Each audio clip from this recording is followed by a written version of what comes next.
ngurus SIM nih, misalnya naik motor kan, pakai SIM kan. Nah, ketika mengurus SIM, maka harus bayar PNBP. Saat ini luas lautan Indonesia itu 6,4 juta kilometer persegi.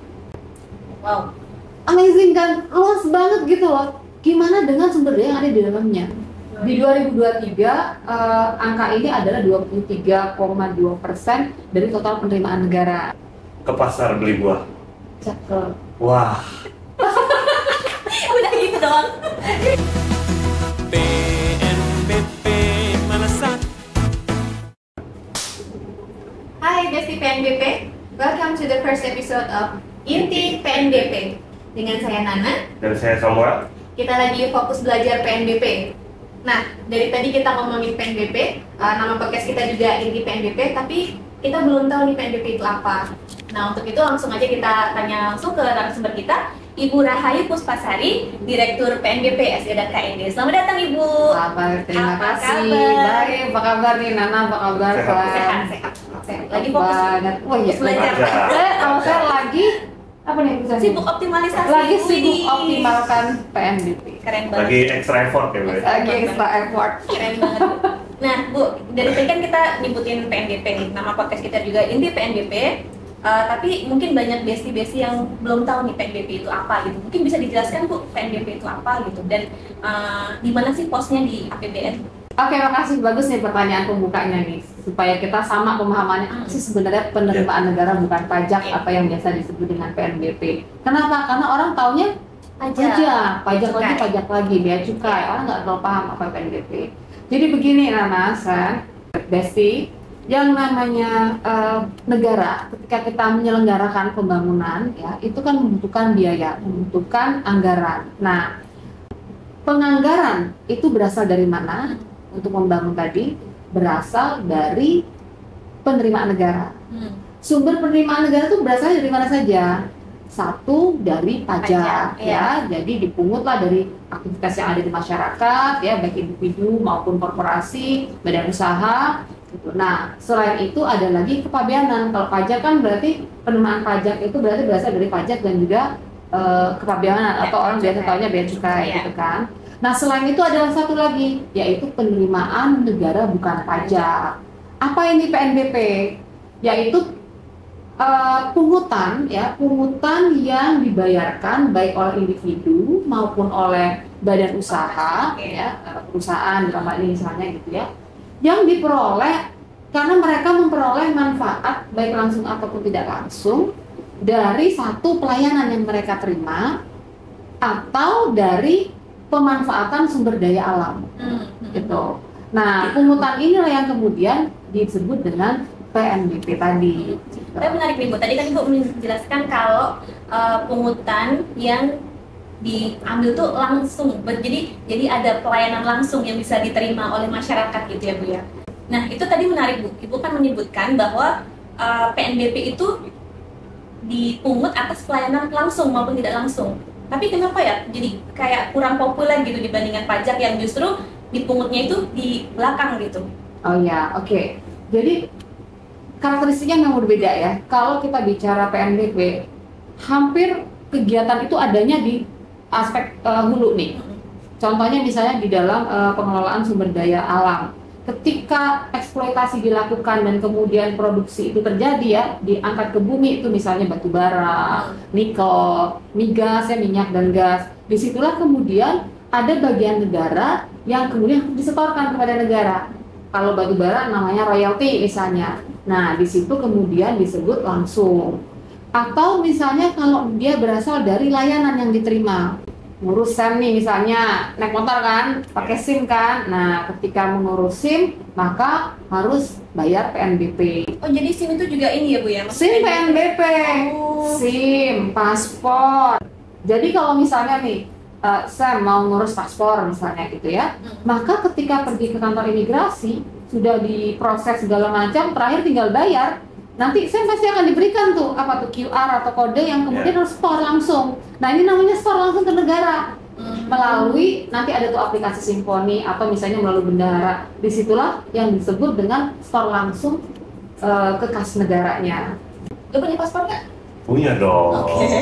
Masalah dipakai atau enggaknya belakangan. Oh, iya. Bayar nggak? Bayar kan? Bayar. Nah ada hal lain lagi nih untuk menekankan pelayanan. Semakin baik pelayanan, maka bisa jadi kualitas pelayanan itu akan mempengaruhi tingkat PNBP yang harus disetorkan. Kalau misalnya pelayanan dasar seperti KTP itu cuma-cuma, tapi kalau nanti ada hal yang harus diatur secara spesifik, misalnya nih orang masuk ke Indonesia, turis masuk ke Indonesia harus ada visanya. Kalau enggak kan nanti numplek semua. Nah, pembatasan itu nanti akan dilakukan dengan menggunakan tarif pada visa.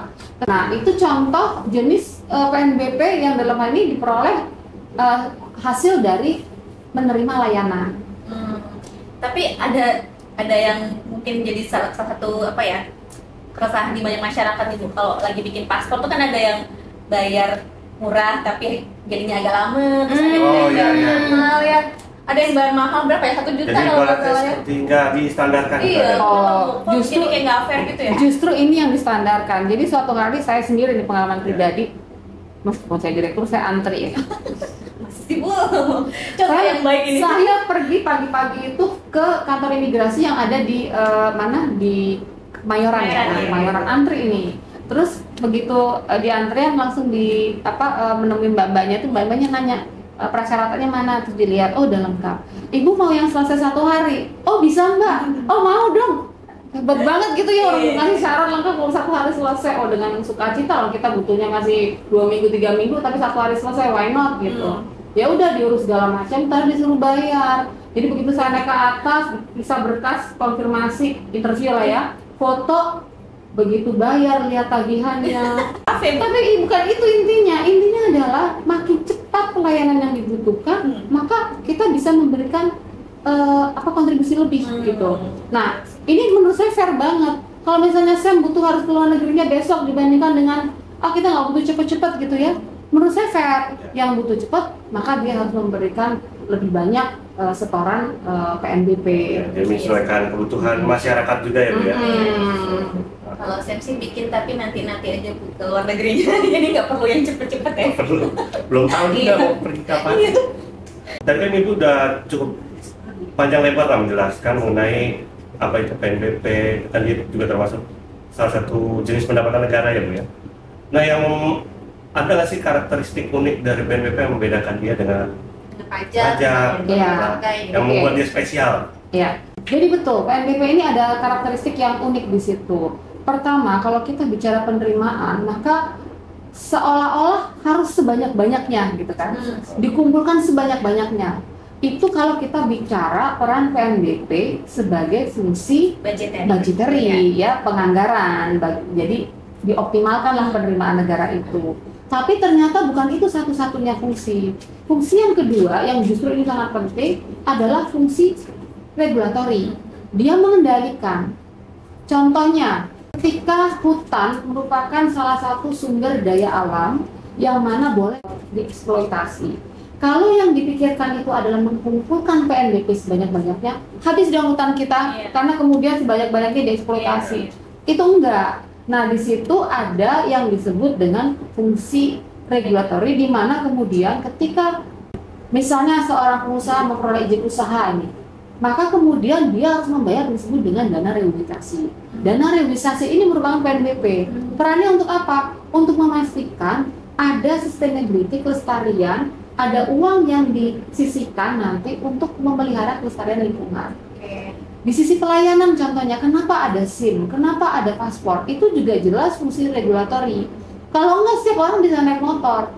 Padahal untuk itu demi kenyamanan, demi keamanan ya, untuk safety dan sebagainya, maka hanya orang yang memiliki skill yang sudah dinyatakan eligible untuk mengendarai di jalan yang dapat SIM, ada tes, ya kan?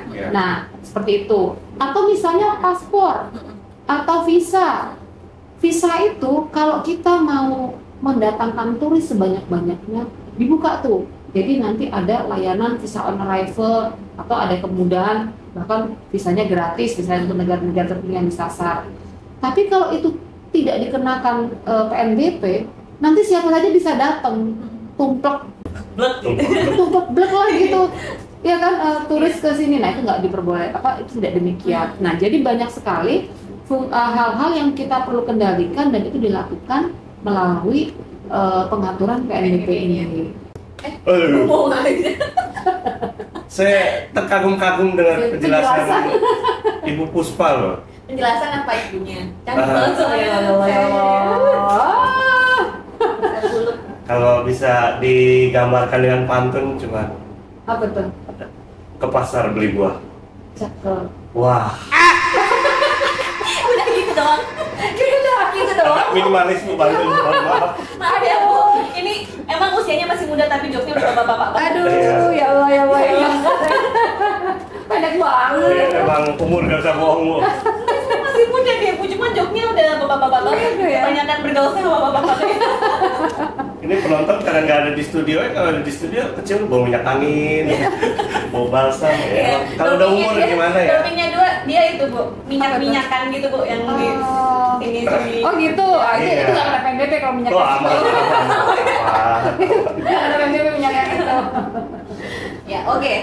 Bu, Ibu kan tadi kan menyebutkan fungsi regulatory sama fungsi budgetary. Itu tuh mana sih Bu yang lebih penting? Nah. Atau jangan-jangan bisa berjalan beriringan aja? Yang betul yang terakhir. Jadi dia harus berjalan dengan. In fact ya sebenarnya ketika kita menyusun target PNBP setiap tahun itu kan didahului dengan KMPPKF, kerangka ekonomi makro, pokok-pokok kebijakan fiskal. Nah, ketika kita menyusun KMPPKF ini kita sudah menentukan itu prinsip-prinsip dalam PNBP dan itu kemudian digunakan sebagai basis kita menghitung target.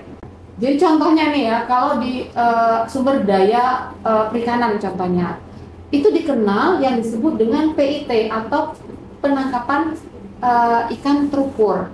Artinya ketika kita mengeksploitasi sumber daya perikanan, itu ada dua, zona dan kuota itu harus dibatasi.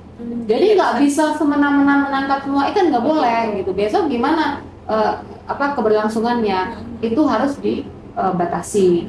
Atau misalnya ketika kita mengambil dari sumber daya kehutanan, itu juga ada pembatasan-pembatasan di sana yang disebut dengan dana robiosasi. Itu kan ditujukan untuk memastikan terjadi sustainabilitas ke depan gitu ya. Jadi tidak ada izin usaha ya untuk melakukan pengusahaan hutan kalau dia belum membayar dana regulasi.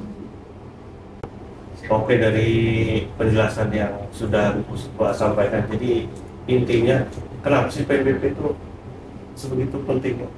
Oke. Ini itu Pak. Iya. Oke, Pak minum dulu ya, Bre ya. Ya, siap. Informasi dan narasi terkini PNBP. Oh iya, jangan lupa Bu, di sini ada TikTok kita juga, PNBP Oh, Melesat, iya. jangan lupa di Follow ya. ya, iya benar-benar TikTok PNBP Melesat. Besti-besti juga jangan lupa untuk nge-follow TikTok kita, PNBP Melesat, oke? Oke, kita coba ya. Melesat. Melesat. Oke, selanjutnya. Jadi kenapa PNBP itu penting? Kebetulan beberapa waktu yang lalu kita sempat mempelajari bahwa banyak studi ya di berbagai negara dilakukan di bidang akademik ya, jadi oleh para mahasiswa yang melakukan program pasca sarjana bahkan doktoral gitu, di berbagai negara nih, Eropa, Asia. Mereka meneliti dampak PNBP terhadap perekonomian, pertumbuhan perekonomian sebuah negara. Ternyata negara yang mengelola PNBP-nya secara baik dan stable, ekonominya tuh akan mengalami stabilitas juga gitu. Semakin tinggi dia akan semakin baik gitu ya. Kita tahu kan komponen tadi penerimaan ada pajak, ada PNBP. Nah, ternyata yang dari PNBP ini itu cukup stabil menunjukkan kontribusinya terhadap pergerakan ekonomi di sebuah negara. Contoh, di Norwegia itu PNBP itu mencapai 47% dari penerimaan negaranya. Di Thailand, di ASEAN itu Thailand paling tinggi itu sampai 30%. Di Indonesia kita ada di kisaran 21 sampai 23%, which is not so bad karena rata-rata itu 25% gitu kan. Nah, negara-negara yang melakukan aktivitas PNBP-nya itu dengan dengan extra effort itu akan berbanding lurus dengan pertumbuhan ekonomi yang stabil. Saya baru tahu loh Bu, ternyata PNBP itu nggak cuma ada di Indonesia ya. Saya pikir Bisa dibilang di itu yang Indonesia. banyak banget. ya. Dan memang ada yang menarik, contohnya di Norwegia mereka kan mengandalkan migas ya dari minyak mereka, dan memang itu jauh lebih stabil di dunia negaranya gitu. Multiplier efeknya lebih banyak. Kemudian di Thailand itu dia mengandalkan pariwisata, termasuk juga pertanian. Kemudian di Singapura kita tahu aktivitasnya itu diperoleh dari selain wisata juga ekspor impornya kan dari berbagai barang yang baik dari segi pabeanan maupun PNBP-nya, dan dia bisa mencapai 25% untuk peningkatan, dan itu besar 25% itu. Nah sekarang kita lihat di Indonesia seperti apa. Hutan contohnya, ya, sumber daya alam yang berasal dari kehutanan. Saat ini menurut data KLHK, luas kawasan hutan di Indonesia itu mencapai 125,7 juta hektar. Wow, masif banget ya, Bu? Masif banget gitu kan, amazing banget gitu. Nah, itu kalau dikelola supaya apa? Supaya tidak ilegal, supaya terjadi kesinambungan, tapi juga di saat yang sama ada penerimaan negara. Kenapa kita memikirkan penerimaan negara di sini? Karena ingat bunyi pasal 33 Undang-Undang Dasar 45. Apa coba Sam? Nih, kita tes coba dia ngerti nggak tuh, coba apa? Siap. Apa tuh? Air dan udara. Iya, ketahuan. Alam Hah? dikuasakan kepada pemerintah. Sepakat Iya, ya, salah. Oh, iya. Dia ketahuan anak mainnya nih, Oh, iya. ketahuan anak main. Akhirnya anak belajarnya sini. Gimana? Kedua, bumi dan air dan kekayaan alam yang terkandung di dalamnya dikuasai oleh negara dan dimanfaatkan untuk sebesar-besarnya kemampuan rakyat. Beda tipis Iya, beda tipis ya. Beda tipis anak main sama anak anak belajar, anak nonton. Oke, jadi betul. Nah, karena itu negara punya kewajiban untuk memastikan sumber daya yang ada itu akan digunakan sebesar-besarnya untuk kemakmuran rakyat. Kalau bicara kemakmuran kan nggak cuma hari ini dong. Ya. Anak cucu juga ya, intergenerational accountability-nya kan diminta atau dituntut tuh. Nah, oleh karenanya harus ada keseimbangan di situ. Kita bicara hutan. Nah, sekarang kita bicara mengenai sumber daya kelautan, dalam hal ini perikanan. Saat ini luas lautan Indonesia itu 6,4 juta kilometer persegi. Wow. Amazing kan? Luas banget gitu loh. Gimana dengan sumber daya yang ada di dalamnya? Nah, kalau ini nggak diatur secara spesifik, extra effortnya tuh nggak dijaga keseimbangannya, ya, hari ini kita makan ikan, besok ikannya habis gitu. Hari ini kita ekspor, besok nggak ada lagi. Itu sebabnya PNBP itu penting, bukan hanya dari aspek tata kelolanya, tapi juga untuk memastikan tadi terjadinya keseimbangan, ya, peran budgetary dan regulatory tadi. Oh iya, harus seimbang selalu ya. Tadi kan Ibu sempat menjelaskan kalau di negara lain juga PNBP ini berperan sangat penting juga ya, Bu. Contohnya untuk di Norway sekitar 47% tadi ya dari penerimaan negara, sementara di Asia Tenggara sendiri paling besar tadi Thailand ya? Thailand. Rata-rata 25%, Thailand itu sekitar 30%, ini data tahun 2022 ya, tapi nggak disclaimer dulu. Nah, untuk di Indonesia itu saat ini sekitar 20, 21 sampai ke 23, jadi variasi tiap tahun. Itu trennya itu selalu meningkat atau... Betul. Dia trennya bagus meningkat, tapi tentu ada catatan-catatan khusus ya, seperti ketika pandemi, di awal pandemi dia turun, tapi habis itu dia eskalasi karena adanya waktu itu supply disruption ya, karena kelangkaan supply di luar batubara dan sebagainya, kemudian Indonesia menikmati posisi ataupun kondisi itu, banyak diekspor dan dari situ kita menerima banyak penerimaan negara pajak. Nah, tetapi trennya memang meningkat. Kenapa? Tadi di kita melakukan extra effort. Tahun 2018 terbit Undang-Undang PNBP khusus. Untuk apa? Meningkatkan tata kelolanya dan menyederhanakan tarif-tarifnya, menyederhanakan cara penghitungannya pada waktu itu. Nah, kemudian ada lagi reformasi kelembagaan di Kementerian Keuangan, di Direktorat Jenderal Anggaran nih. Oleh karenanya, semakin waktu peningkatan itu terjadi ya, karena tadi adanya extra effort. Tahun 2023 sendiri, kita tuh mencatat penerimaan negara dari PNBP itu mencapai 612 triliun unaudited ya datanya, karena sekarang masih menunggu angka audited. Dan itu untuk pertamanya kali kita nembus angka 600 triliun nih gitu. Nah, itu dengan adanya extra effort. Nanti dalam kesempatan berikutnya saya jelaskan apa aja sih. Berapa persen dari penerimaan negara? Oke. Di 2023 angka ini adalah 23,2% dari total penerimaan negara. Itu ya, sebelumnya itu variasi, ada dari mulai 20 ke 21, 22 dan seterusnya. Hampir seperempatnya Bu ya. hampir seperempatnya. Nah dari angka itu ya, kalau tahun lalu kan 612 triliun, itu terdiri apa saja? Kontribusi dari migas contohnya, migas itu mencapai sampai dengan 19% dari total itu. Kemudian ada lagi dari non migas. Non migas itu SDA non migas itu contohnya apa? Nanti ada batu bara, ada panas bumi, ya perikanan, kehutanan itu mencapai 22,5%. Tapi total dari keduanya itu khusus untuk sumber daya alam itu sampai 42% dari total PNBP. Jadi signifikan sekali nih bagaimana kita bisa tadi meningkatkan sekaligus menjaga ya sumber daya alam kita melalui penerapan aturan-aturan yang ada di PNBP. Jadi Ibu kan tadi sudah menyebutkan beberapa jenis nih Bu, jenis PNBP ya, ada aktif migas. Mungkin bisa dielaborasi Bu. Ya, oke. Jadi kalau di undang-undang itu istilahnya objek PNBP. Nah kalau di APBN nanti agak sedikit beda tuh cara nge-clusternya. Tapi intinya terdiri dari pertama kelompoknya itu adalah kelompok sumber daya alam. Sumber daya alam ini dibagi lagi, ada migas, ada non migas. Kalau kita bicara migas berarti minyak dan gas. Non migas itu ada minerba, mineral dan batu bara. Kemudian ada sumber daya perikanan, ada sumber daya kehutanan, dan ada juga sumber daya panas bumi. Oke, itu tadi yang kelompok sumber daya alam. Yang berikutnya adalah PNBP yang berasal dari kekayaan negara dipisahkan. Kan ada kekayaan negara itu, kalau kita bicara kekayaan negara, X per se itu berarti yang ada dikuasai negara dan biasanya pemerintah yang mengelola. Tapi kalau kekayaan negara dipisahkan, itu berarti kita bicara mengenai BUMN, ya. Kelompok-kelompok yang tadi kekayaan negara itu dikelola tersendiri, nanti rezimnya beda. Nah BUMN ini apa sumbangannya? Berupa dividen. Kemudian kelompok yang ketiga adalah kelompok PNBP yang berasal dari layanan, kementerian lembaga ya yang menyelenggarakan berbagai peran mereka. Kemudian di situ ada kontribusi berupa PNBP, contohnya kalau di kepolisian ada SIM, ya kan, STNK. Kalau di KLH, Menok.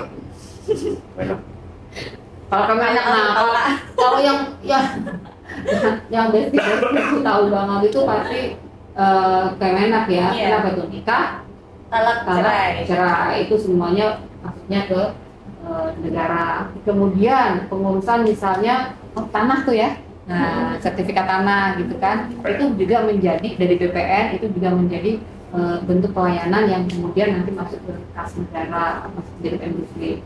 Nah, itu adalah kelompok pelayanan. Nah, ada lagi yang disebut dengan PNBP yang berasal dari pengelolaan barang milik negara atau aset negara.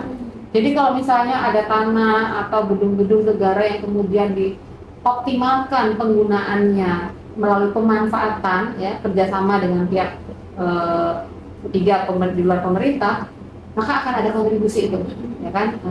Nah di situ masuk ke dalam penerimaan negara bukan pajak dari hasil pengelolaan aset. Kemudian ada lagi berarti dari pengelolaan dana, ya. Nah itu jenis-jenis PNBP kalau kita merujuk pada definisi dalam undang-undang. Oh jadi banyak banget ya. Sebenarnya itu bisa jadi satu episode sendiri tuh Bu. Oh iya, itu kalau bahas migas ini udah banyak banget ya. Nah kalau Ibu sendiri, Ibu kan direktur PNBP, SDA dan KND nih Bu. Berarti apa aja tuh Bu yang diurusin di dalamnya? Oh lingkupnya. Ya, Oke, yang pertama berkaitan dengan pengelolaan PNBP untuk migas, minerba, ya kan. Kemudian kalau minerba ini apa aja sih Bu? Oh, mineral dan batu bara. Sebenarnya semua jenis mineral dan batu bara. Tapi saat ini menjadi fokus itu kan kita mineralnya itu berupa boksit, nikel, emas, timah, tembaga, gitu ya.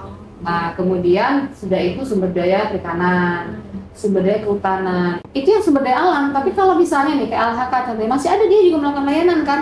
Dia nanti ada kawasan wisata, taman nasional. Itu juga mereka mungkin kita bayarkan. Nah, itu juga PNBP. Atau kalau di KKP itu contohnya tuh untuk wisata bahari itu biasanya ada kan. Itu juga termasuk layanan dari kementerian terkait dan masih banyak lagi. Itu, kemudian apa lagi? PNBP untuk kekayaan negara dipisahkan, itu juga ada di tempat kita. Oh, yang BUMN tadi, dividen BUMN tadi. Iya sih, yang di luarnya.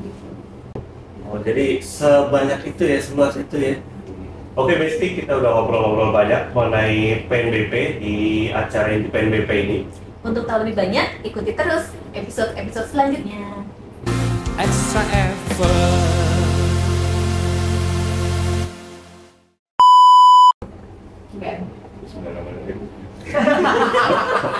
Baik, bisa saya. Oh iya, saya Kristen.